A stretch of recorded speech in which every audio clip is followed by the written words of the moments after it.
Today's video is sponsored by Squarespace. Well, hello everyone and welcome to my library. If you're new here, hi, my name is Chinsia, and if you're not new here and you're one of my lovely regulars, hi, how are you? I hope you're doing splendidly. So this is the first video in a 3-part video series focusing on the myth of Hades and Persephone. That's right, we are breaking this down into 3 videos because when I started I thought it would just be one, but I thought, oh, I'll focus on Demeter at the beginning, and it became this video that you're watching now. So I'll be doing the original myth, we'll talk about the original myth story here, and then we'll focus a video on each character from the myth. Today we're talking about Demeter and the Eleusinian Mysteries, because that's a huge part of this story that's often overlooked.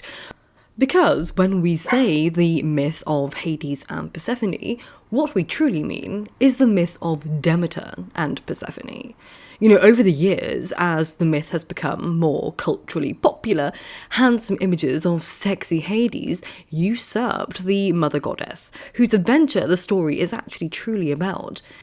Hades plays a very small role in Demeter's story, which is her heroic journey to save her daughter, who has been kidnapped and R-worded by her uncle Hades.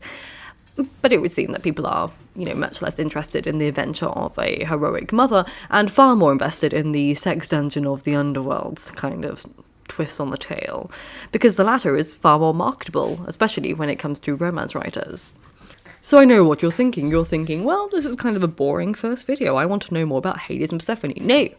No, we're giving Demeter her time. Everyone knows about Hades and Persephone. And trust me, I will give you all the juicy gossip about the history and archaeology of Hades and Persephone. I will really deliver when it comes to Hades in particular, because I also want to do a whole video series on the history of the devil. So you have to watch this video and support this channel first before we get to the juicier videos. So hang on there, okay? The mother of the story deserves a lot of credit, and it's actually really interesting. And yes, my dogs have started to play fight in the background, so you're welcome for their, ambient noise. Anyway, so before we get into the details of this video, because it's a long one again, let us thank today's sponsor, which is Squarespace. See, I've built all my main websites over the past few years with Squarespace, and I'm about to launch my Lady of the Library. I'm a perfectionist, okay? The website is coming. I keep overthinking it. But I really love the process of making a website with Squarespace because I love how intuitive and easy it makes website design and layout. I don't know anything about coding, which is made using other website platforms. It's really frustrating. But with Squarespace, I can simply drag and drop content where I want it. And if you're a creator like me who wants to expand your revenue stream, then Squarespace is an all-in-one platform that makes it easy for you to monetize your content and expertise in a way that fits your brand. There's a Squarespace member area that lets you sell courses or classes to your followers. And Squarespace also has an inbuilt email campaign option where you can collect email subscribers and convert them into loyal customers, all from your website. And the built-in analytics feature gives you insights into who's visiting your site, traffic sources, time on site, most read content, audience geography, and so much more. So if you want to expand your business or just build a beautiful website for your blogging leisure, then squarespace.com is for you. Go to squarespace.com for a free trial, and then when you're ready to launch, go to squarespace.com/Lady of the Library to save 10% off your first purchase of a website or domain. Thank you, Squarespace, for your continued support of this channel. And now, let's get into the myth of Hades and Persephone, or more specifically also the story of Demeter's journey to save her daughter. The myth of Hades and Persephone, or Persephone and Demeter, is primarily about the deep connection between a mother and daughter, the fading innocence of maturing girls, and the balancing act between one's biological family and conjugal family. So how does the myth go? Well, it does generally start with Hades and his brother, Zeus. You see, Hades was a bit of an introvert, I can relate. He kept himself to himself, and he didn't ever really leave his realm of the underworld. But when he did, he kept catching a glance of the beautiful Persephone, the daughter of his brother Zeus, and technically his niece. So one day, Hades goes to Olympus to ask for Persephone's hand in marriage, and Zeus grants permission. No need to ask the woman in general, no need to ask Persephone or Demeter, because there's no way in hell, pun intended, that she would let her daughter marry the god of the underworld and lose contact with her. Knowing Demeter would never be on board, the brothers hatched a plan to take Persephone against her will, because nothing says true love than a shotgun wedding. So the next day, Demeter, the life-giving goddess of agriculture, grain, and harvest, descended to earth with her daughter Persephone. Demeter had earthly duties, which revolved around helping the mortals plant and harvest plants and vegetables, and teaching them the wisdom of the earth. How to care for seeds, and even taught them how to cultivate wheat and grind grain to make flour for bread. As always, she left her daughter Persephone in the company of the nymphs, who promised to watch over her. It was then that Gaia, by the order of Zeus, grew an enchanting narcissus flower nearby that immediately caught the attention of Persephone. She strayed from the nymphs momentarily to pluck the flower from the ground, but no sooner had she touched it when the ground beneath her feet began to tremble, and the earth cracked apart, revealing Hades, who snatched Persephone in his arms and dragged her down into the underworld with him.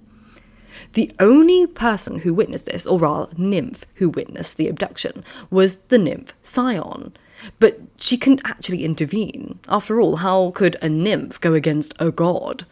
Scion was so distressed by the event that she cried and cried until her body melted into a pool of tears, which is now known as the River Scion. Of course, this meant that when Demeter returned to find her daughter missing, no one had any answers for her. All they had was a river, no answers. Demeter was so enraged with the nymphs that she cursed them, and in some versions of the myth, she transformed them into sirens, which I've already done a whole video on. Then, as Demeter was crying over her missing daughter, she noticed Persephone's belt floating in the river. Knowing something terrible must have happened, she ran desperately through the forest and began searching endlessly for Persephone at the cost of the goddess's duties. With Demeter focused on her hunt for her daughter, the earth began to wither and die, with plants and animals dying first and then humanity, who began to succumb to extreme famine. Now, as always, there are multiple versions of how the myth goes. In one version, the mortals that were clinging on for dear life threw helpless sacrifices and prayers to Zeus, begging for mercy. And once Zeus realized the magnitude of the problem, he knew he needed to step in. So he sent Hermes down to the underworld to retrieve Persephone. In the other version, which is very important to today's video, it's actually Demeter herself who goes to the underworld to ask for her daughter back. And there's a little more detail to this story. The so-called Homeric hymn to Demeter, composed circa 600 BCE, the fullest early account of the corn goddess's dealings with Eleusis, was regarded as the official story of her cult. In her grief, wandering Demeter reaches Eleusis, King Helios, and Queen Metaneira. Donning herself as an old woman, so she's unrecognizable, the royal couple took her in and offered her hospitality. For the first time since the loss of her daughter, Demeter felt joy and found the ability to laugh again, thanks to the help of the palace servant, Iambe. The aging queen, Metaneira, had given birth to a son, Demephon, and Demeter was appointed as his nurse. But under divine guardianship, Demephon grew very quickly and quite magnificently. And this was all because every night when his parents were asleep, Demeter would put him in a fire to make him immortal. But one evening, the queen witnessed Demeter toss her child into the fire, and she began to scream bloody murder, as you can imagine any mother would. So she lunged at Demeter and snatched her child away from the flames, screaming names at her and calling her evil and wicked. Demeter, having the arrogance renowned amongst the Olympians, didn't see the queen's point of view at all, and instead, brutally insulted by the queen's response, revealed her true goddess form. Demeter was furious at the queen for interfering with her plans to make her son immortal, and the king came in, and obviously everything went to absolute pot. They started begging for forgiveness, and Demeter said, "Okay, I'll give you forgiveness, but only if you build me a temple and an altar. In fact, the quote goes, I am honoured Demeter, the greatest help and source of joy to mortals and gods. But come now, let all the people build me a mighty temple and an altar below it, and I will personally show you my secret rites, so that by reverently performing them, you might win my favour. So, eager to mollify the offended goddess, the people quickly built her a temple at Eleusis, where Demeter went to weep for her daughter. Now the earth remained barren for a full year, and at this point Zeus knew that he needed to act. If the entirety of humanity was dead, who would worship them and make sacrifices for them? So this is where the story reconnects. Zeus approaches his brother and asks for him to concede and return Persephone to her mother. Hades obliges, but only after tricking Persephone into eating 3 pomegranate seeds, and this binds Persephone to Hades. Though the reason as to why actually differs amongst a lot of historians. Some say that the eating of the pomegranate seeds in the land of the dead resulted in one remaining dead, whilst others claim that eating the fruit of one's captor meant that they would have to return to their captor or country, which I kind of lean more into following myself personally, but that's just it. Nevertheless, this meant that Persephone was bound to Hades for all of eternity, but only for 4 months of the year, during which time the earth would fall into winter.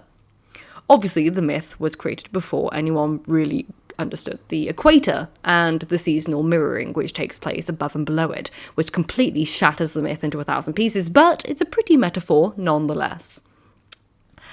So, there are several areas we can take the video, and as I've already said, we are going to be focusing on the history of the Eleusinian Mysteries and the figure of Demeter in today's video. As Mara Keller, who I use a lot of her essay quoted in this video, so it's linked down below, her paper is brilliant. So as Keller says, the story of Demeter and Persephone, mother and daughter, nature goddess, provides us with insights into the core beliefs by which early agrarian people of the Mediterranean related to the creative forces of the universe, which some people call God or goddess. The rites of Demeter and Persephone speak to the experiences of life that remain throughout all times, the most mysterious: birth, sexuality, death, and enduring love. As Cicero wrote of these rites, we have been given a reason not only to live in joy, but also to die with better hope. So, let's talk about the Eleusinian Mysteries. What were they? Well, to this day, what we know of it exists in fragments, which cause quite a lot of controversy amongst scholars, as many assumptions need to be made to piece the fragments together. You see, the Eleusinian Mysteries were kept a secret, and I mean a secret. People were forbidden to speak of the experience of the initiation process, and because people of the ancient times were forbidden to express it, it kind of died with them. I mean, we know that Aeschylus was actually attacked by a crowd of people for nearly revealing the rites of the Eleusinian Mysteries. The secret was so well kept that it died out with the initiates that took place, but we have been able to piece bits and bobs together of the ancient sources and archaeology. So what we do know is as follows. The town of Eleusis was situated at the west of Athens and was the most important religious centre for the pagan world during its time. We know that different levels of initiation took place in the cult, and that 3 categories of events existed. The Dromena, which is where the myth of Demeter and Persephone was enacted. The Deicumena, which was a ceremony in which the sacred relics and objects were exposed to the initiates, and the Legomena, where things were explained by priests and words were uttered by the initiates. The rituals were enacted twice a year. There were the Lesser Mysteries, which took place in the spring and involved a preliminary initiation consisting of purification, which would have taken place in the spring at Agrae, a suburb of Athens. And then we had the Greater Mysteries, which was for those who had been purified earlier, and they took part in it when September came. During this, they walked the sacred way from Athens to Eleusis, calling for the Kore and reenacting Demeter's search for Persephone. At Eleusis, worshippers would rest by the wall that Demeter was said to have sat by. They would fast, and then they would drink a barley and mint beverage called kykion. Some research suggests that the drink was infused with the psychotropic fungus ergo, which heightened the experience. After drinking kykion, the participants entered the telesterion, an underground theatre as it were, where the secret ritual occurred. Most likely, it was a symbolic reenactment of the death and rebirth of Persephone, which then the initiates watched and potentially took part in. But the worshippers did not leave the telesterion until the next morning, and it was suggested that upon leaving, their lives were radically changed. It seems like a bit like an ancient version of the contemporary version of the ayahuasca experience, doesn't it? So Plato and Socrates were both initiates at the mysteries, and Plato mentions this directly in the Phaedo. Additionally, we see the mysteries referenced by Plutarch when he writes to his wife about the death of their daughter. Plutarch says, quote, "Because of those sacred and faithful promises given in the mysteries, we hold it firmly for the undoubted truth that our soul is incorruptible and immortal. Let us behave ourselves accordingly." And he later continues, "When a man dies, he is like those who are initiated into the mysteries. Our whole life is a journey by tortuous ways without outlet. At the moment of quitting it comes terrors, shedding fear, amazement. Then a light that moves to meet you, pure meadows that receive you, songs and dances of holy apparitions."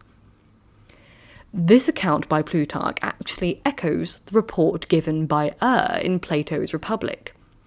The myth of features in the final chapter of the Republic and tells the story of a warrior named as would you believe it, and is killed in battle and goes to the afterlife.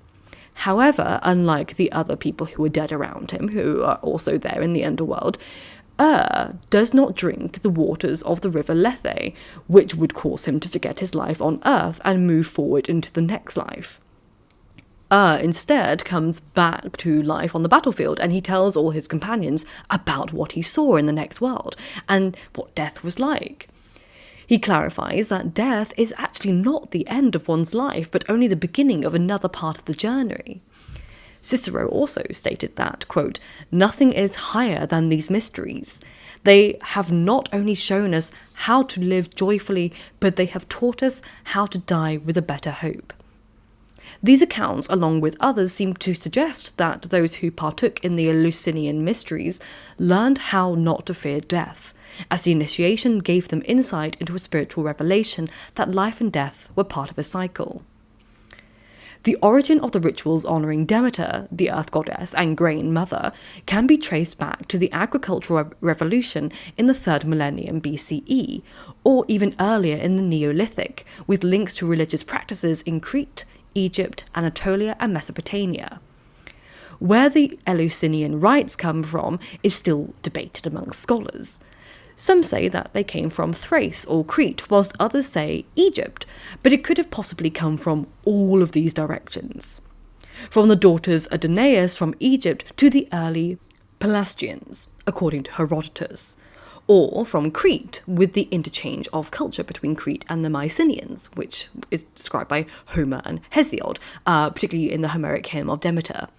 Or particularly from Thrace, where the mysteries of the earth goddess Cybele and Orpheus were practiced, or with the arrival of Eumolpus, the legendary king of Thrace, who came to Attica as either a bard, warrior, or a priest of Demeter and Dionysus, or Dionysus, whichever one you pronounce it.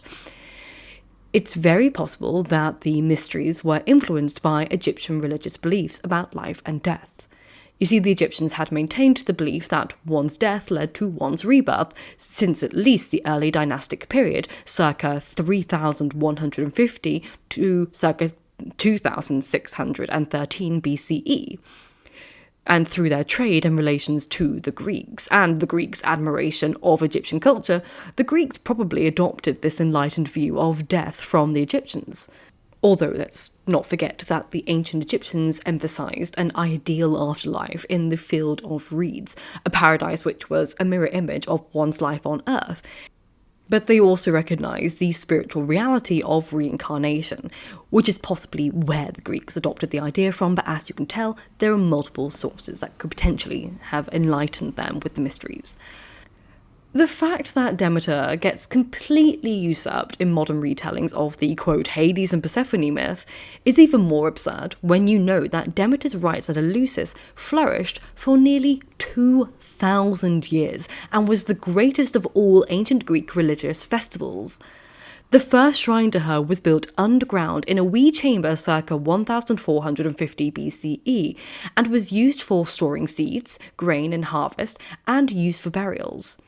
This is the earliest archaeological evidence of the practice of the Demeter-Persephone religion, but some scholars believe that the story dates back even earlier, just before 2000 BCE, believing that the story is actually depicted on a cup that they found in Phaistos, Crete, which features a young girl dancing around with a cave opening, and some archaeologists believe that this symbolises the underworld. However, the earliest written record of the myth in Greek comes from the 8th century BCE in Hesiod's Theogony, followed by a more extensive account of the myth in the 7th century BCE, the Homeric hymn of Demeter, which heavily depicts women's friendship and bonding, especially between Demeter, Persephone, and Hecate. During the Archaic period, circa 800 to 480 BCE, celebrants journeyed to Eleusis from all around Greece. Following Athens' military and political domination of Eleusis, dated variously from the 15th or 13th to the 7th century BCE, Solon, who was around 650 to 600 BCE, enlarged Demeter's sanctuary and surrounded it with a high enclosure. The Athenian tyrant Pisistratus, 550 to 510 BCE, extended the walls to accommodate more visitors and built the Telesterion, the Hall of Initiation, to hold several thousand people.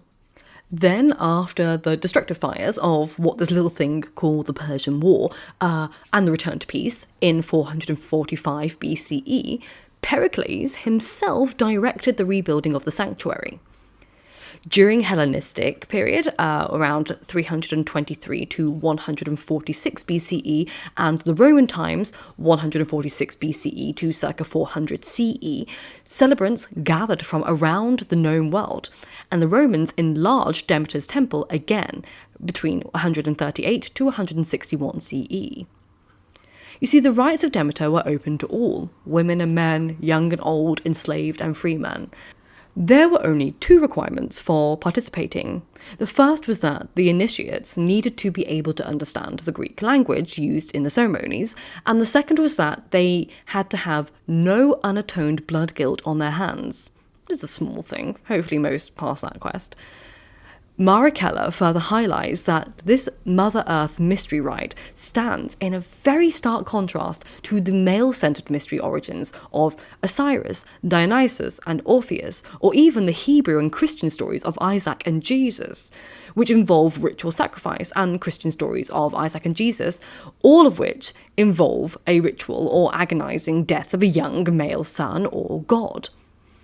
The mysteries of Demeter and Persephone embodied the values of the relatively peaceful farming and trading mother clan societies of the goddess preeminent Neolithic before the sacrifice of sons in war became a common practice as patriarchal warrior clans forced their way into power. Aphrodite, the goddess of love, is actually given special devotion to the rites of Demeter at Eleusis, and she's associated with the shrines of Demeter or Persephone in various regions of the Mediterranean. We learn from the 6th century BCE poetry of Sappho that Aphrodite was at home on the island of Crete, from where Sappho calls her favourite goddess to visit her with the following lyrics. Leave Crete and come to this holy temple, where the pleasant grove of apple trees circles an altar smoking with frankincense. And here, Queen Aphrodite, pour heavenly nectar into gold cups and fill them gracefully with sudden joy.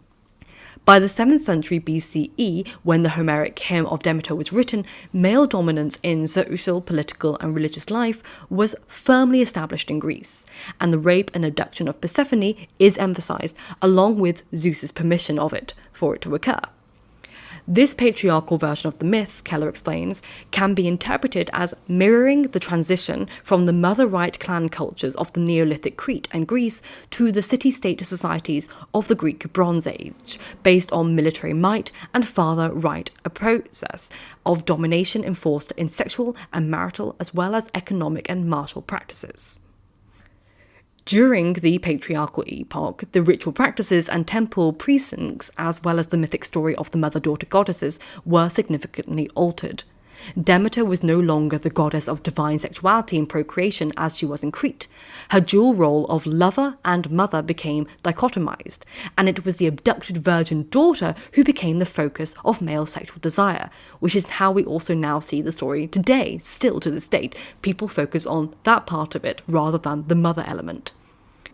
But back in the day, if we look at this archaeologically speaking, the ritual objects found at the Eleusinian temple grounds included images of sheaves of wheat or barley, the many-seeded pomegranate, a symbol of fertility, poppies, which were a symbol of sleep and death, and a snake. Ooh, snakes, we love snakes, they come into everything, because snakes shed their skin, and they represented the powers of healing and reincarnation. Snakes also protected grain harvests from rodents and were welcome around granaries, shrines and temples, homes and graves. Interestingly, another spiritual symbol found in the artwork of Eleusis is the Sphinx, but I've made a whole video about that over there, so you can go and click that and watch that. Another notable symbol is actually the priestesses of Demeter at Eleusis were called the Melissae, which is actually for bees or producers of sweetness. And the bee was also sacred to Artemis, whose chief priest was called Essen, meaning bee. Bee goddesses, priestesses, and queens often had honeycombs and beehives found in the artwork around them, particularly in Tiryns, Mycenae, Delphi, and Crete. The Tholos tombs of Anatolia, Crete, and Greece are shaped like a beehive, which is likely because honey was seen as the food of the divine, but also the beehive housed well-structured communal societies centered around a queen. So what happened to the rituals of Demeter and Persephone? Well, the rituals were brought to a halt by the Christian emperor Theodosius in 392 CE because he saw the ancient rites as inspiring resistance to Christianity and the truth of Christ. As Christianity gained more adherents and power, pagan rituals were systematically stamped out, although many of their core meanings, iconography and symbolism, would be appropriated by Christianity and transformed to support the beliefs of Jesus Christ as the Messiah. The former sites of the great pagan ritual and learning were abandoned, destroyed, or turned into churches throughout the 4th and 5th centuries CE. And the Temple of Demeter and every sacred site at Eleusis was attacked by the Arian Christians, with Alaric, or Alaric, I've heard it pronounced different ways, who was the king of the Goths, in his invasion in 396 CE, which left only ruins of the cult of Demeter. So there we go, a half-an-hour video about why Demeter was usurped in the myth that we now know as the Hades and Persephone myth, why she should be more focused on, but technically not anymore, because patriarchy stomped that out and we don't really care much about harvest and all that jazz in the same way that the ancients did, but I thought it was an important place to start.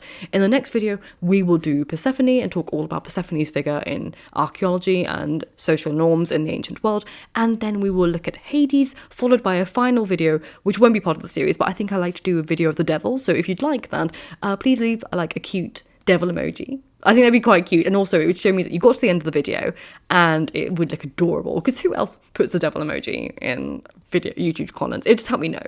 But please consider liking and sharing this video if you found it interesting. Please consider subscribing to my channel, signing up to my newsletter, because my website is launching soon, and joining my Patreon if you'd also be interested in supporting my content. Thank you so much again for watching today's video and doing all the things that you do, and I will see you very soon for another video. And remember, books save lives, so keep reading.